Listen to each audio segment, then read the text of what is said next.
Good day everyone. Today po may bago na naman po tayong tutorial sa ating photo booth business, no.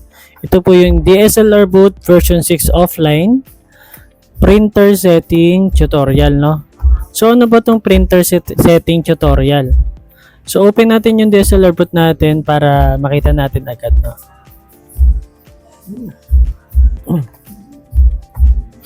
So pag open nyo po ng apps ng DSLR booth na version 6, ito po yung una nyo makikita na screen. Tapos may magpa-pop up po lagi dyan kada open nyo ng software updater. So tulad na sinasabi ko, ang pipiliin nyo ay laging skip this update or remind me later lang, no? So pansinin nyo dito sa setting pa lang natin, sa unang launch pa lang, makikita nyo yung printing. Print automatically, print, display print button, no? Tapos meron pang second printer, no? So paano natin ma-access yung printing na yan, setting na yan? So launch natin yung event. Tapos punta tayo sa setting. Tapos kung mapapansin nyo dito sa taas, meron tayong sharing. Ito po yung printing, no? Printing. Ito po yung setting ng printer natin, no?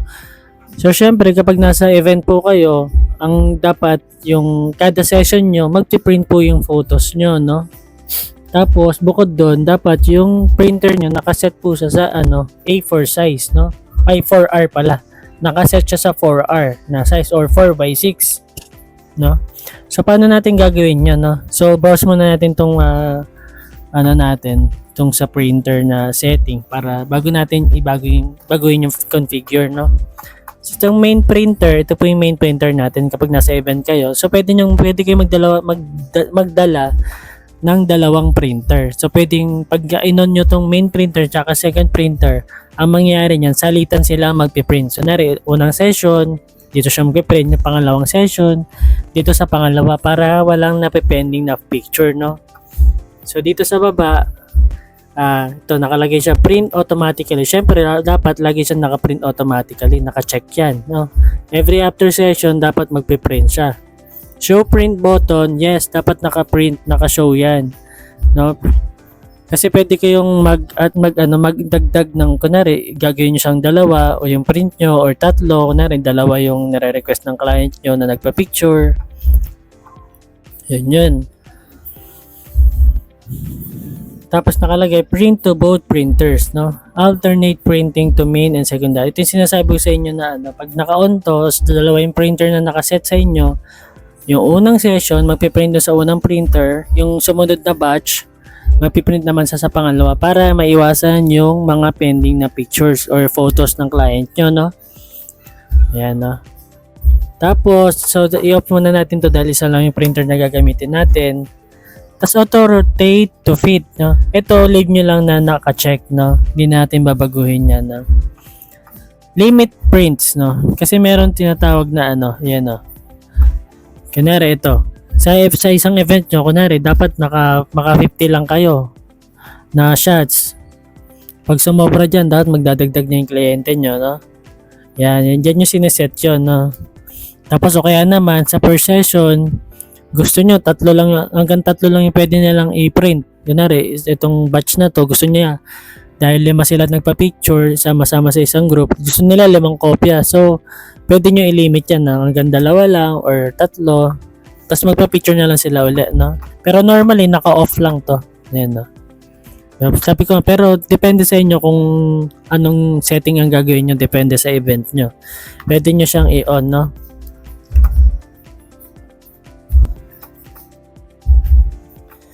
Tapos, ito. Print windows count. Amount of print copies a guest can choose after touching the print button. You can also reprint using a keyboard shortcut 1 to 9.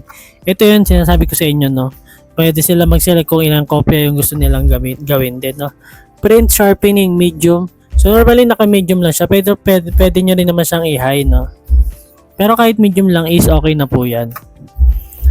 So ayan, natakal natin lahat. So testing natin, no, i-configure na natin, no. Kunwari sa inyo, bago niyo i-configure, so dapat naka-connect yung printer nyo dito sa laptop nyo, no, para ma-access nyo to. So dapat naka-on yung printer nyo, tapos naka-connect via USB, no. So ito yung main printer natin, configure natin. So example, ito yung printer na gagamitin natin, Epson L805 series. Siyempre, kapag hindi nyo pa nakasetup yan, ang nakasetting dyan is short band paper, short or long, naka A4, yun po yun, no? Kaya dapat babaguhin natin to, no? So para mabago siya, pipindutin nyo yung printer preferences. So sa printer preferences, lalabas to. Familiar na kayo sa itsura nito, syempre, no? So babaguhin natin to. So para mabago siya, para maging 4R or 4x6, pipindutin nyo po itong document size. Then pupunta kayo sa user define, no? So lagay natin ng 4R, no? Tapos syempre, dapat borderless yung print natin, no? Ayaw natin ng may nakikitang border dun sa may sa layout natin, lalo na kung layout natin 4x6, no? So dapat borderless po yung natin, no? Tapos paper width, wala po kayo makita dito 6x4, no? 4x6 po ang pwede, no? 4x6. Ibig sabihin, mag-a-adjust na lang po kayo dun sa setting na iba. Pero wala pong 6x4 dito, 4x6 lang po yan. Tapos, kapag nandyan na po, ayan, 4R, borderless, tapos naka 4x6, tapos naka inches po, no? I-save nyo lang po yun, no? So, mapapansin nyo, nandito na siya, 4R, no? Ito yung pipiliin natin, 4R, tapos, i-okay nyo lang po yan, para 4R na po. No? Yan. Tapos, kung napapansin nyo, naka 4R yung document size natin, naka borderless, naka portrait lang po yan, no? Tapos, ito, babaguhin nyo to, kung ano yung papel nyo. Kung glossy ba yung gamit nyo, kuyi na glossy, or premium na ultra glossy. Sa kuyi kasi meron dalawang klase, merong glossy at saka merong matte. So kapag glossy yung gamit ko, dito lang po kayo sa photo paper glossy. Kapag nakakuyi kayo na matte na papel, so ito po yung piliin nyo, Epson matte, no? Yan po yung pipiliin nyo. Tapos always na naka-high po yan, no? Tapos naka-color po yan. And then pagka okay na po yung setting na yan, wala na po kayong babaguhin na iba.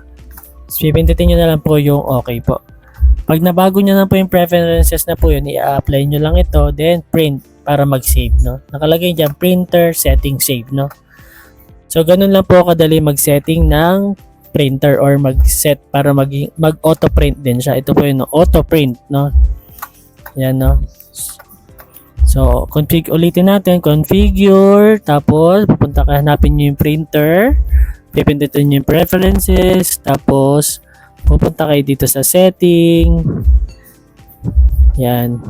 Tapos ito, kung mapapansin nyo, ito, setting, yan. So, meron yung auto-expand, saka retain.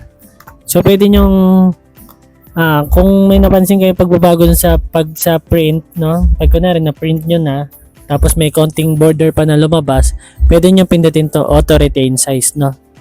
Para magbago yung para mawala yung natitirang border, no?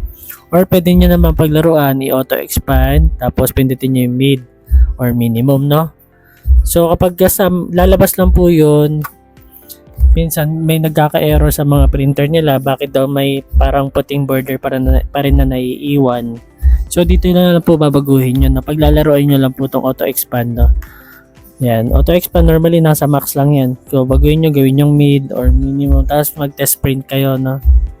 Mag-test session kayo.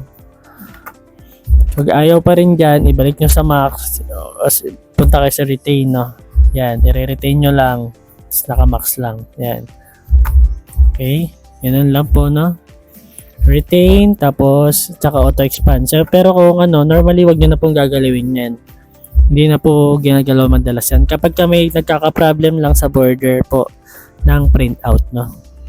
So, ayan. So, yan po yung printer setting tutorial natin, no? So, ayan. Printer setting tutorial. So, kung may nagustuhan po kayo or kung may naintindihan kayo sa tutorial natin, nagustuhan nyo po yung topic natin, please like and subscribe na lang po sa YouTube channel natin, no? PisoNet Boss TV. Tapos kung gusto niyo po ng software ng DSLR boot, yung version 6 na offline, i-DM nyo lang po ako sa TikTok or sa Facebook, Boss TV Tutorial po, no? So, ayan. Thank you for watching.